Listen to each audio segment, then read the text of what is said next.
تو با این بازی میتونی کشورتو گسترده تر کنی. برای مثال من ایران رو انتخاب کردم و بعد از 2 مرحله بازی کردن قسمت های نارنجی کشور ایران رو تونستم این 2-3 جا از مناطقش رو پس بگیرم و کشور رو گسترده تر کنم.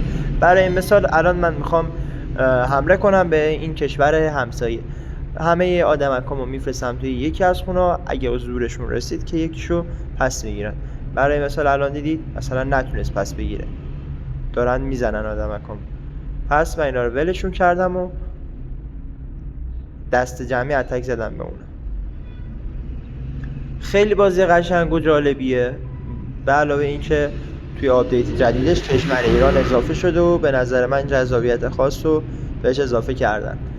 من اگه بخوام بهش نمره بدم 9 از 10 میدم، چون کیفیت خوبی داره، کشور ایران اضافه کرده و بازی قشنگی. واسه دریافت اسم این بازی کلمه بازی رو کامنت کن تا ربات ما برات اسم بازی رو کامل بفرسته.